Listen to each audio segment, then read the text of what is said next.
Hello, hello, hello, everyone. Welcome back to another video. Alright, let's check it out what we got for you right now. No, guys, you're not watching an alien movie. This is not a spaceship. This is not a go-kart. This is a real car, guys. Well, it was because it's a classic now. What we're looking at right now, it's a 1/43 scale, 1975 AMC Pacer. I'm sorry, I blanked out for a moment. Now, this model is very striking, but it's not the first weird car that AMC pulled out. If you remember, AMC had the infamous Gremlin, AMC Gremlin. So AMC liked to pull out these type of cars that were quirky looking, weird, not for everyone. I would have loved to drive one of these. Why not? I hate to blend. I hate to blend with the crowd. You gotta stand out in life. You gotta show your personality. You like the car? You like the car. There's nothing wrong with liking a weird car. We don't all want to be, you don't want to be in a traffic light and you look around and three people have got the same car with the same color and they all doing the same stuff. No, stand out in life. Life is too short to blend. You want to stand out. All right, guys. So basically, this is the AMC Pacer. It came as a two-door hatchback. It's the one that we're looking at right now. It also had a two-door station wagon. It looked like a bigger hatchback, but it was called a station wagon. I remember. It was both of them, but I think the hatchback was the weirdest of them all. It just it's just a weird looking car, but I like that. I like the weirdness. It stands out, like I mentioned before. Now, this car was produced between 1975 until 1980.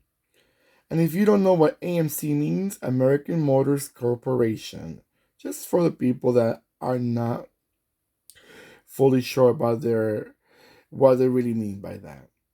This car came out with a 3-speed manual and also a 3-speed. I'm sorry, it came with a 3 and a 4-speed manual and a 3-speed automatic also. So you know what you're looking at. You know if you like, you got both options. If you don't want to drive a certain type, you can have a different type. It also came out with a 3.8. All of them came out with either a 6-cylinder or an 8-cylinder.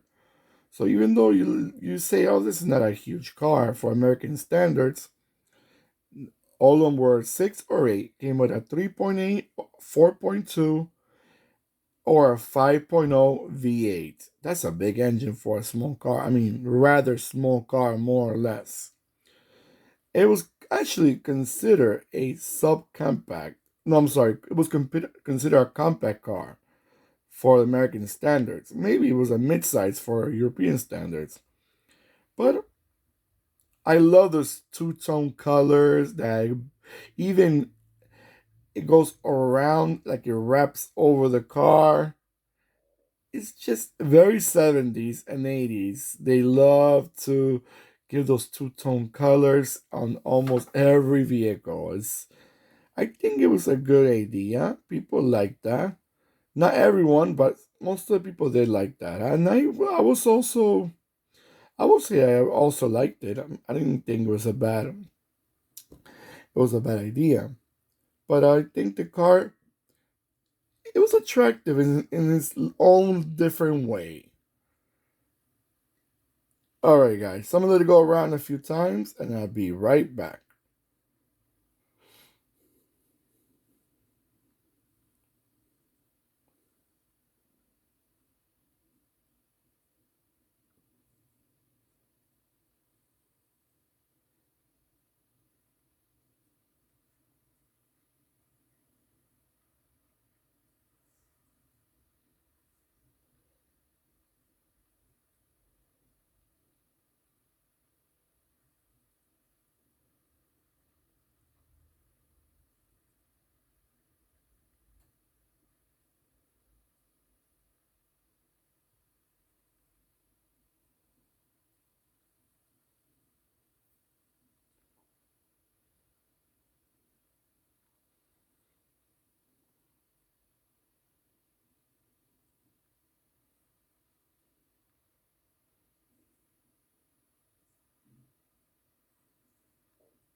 All right, guys.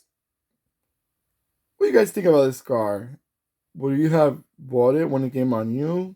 Do you find them to be too weird for your taste? I would have definitely bought it. I don't think they were the most reliable cars, I do have to say. Unfortunately, AMC is no longer in business, as you probably know. I think it's quite missed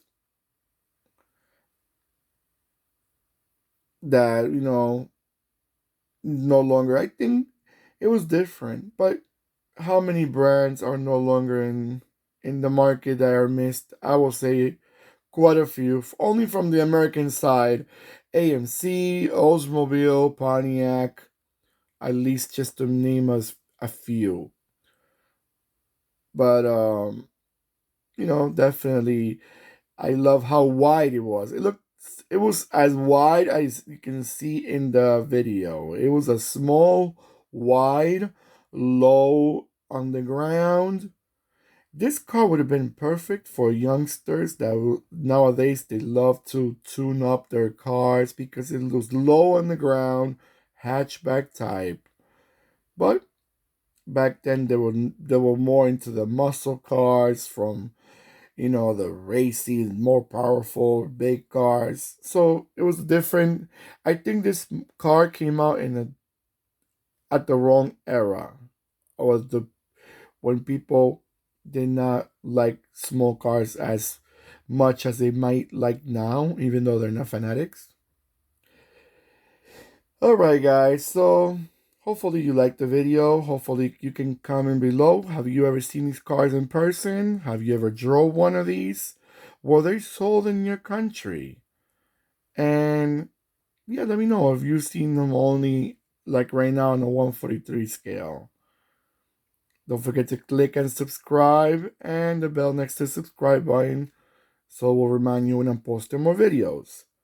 Take care of yourselves more than ever and goodbye.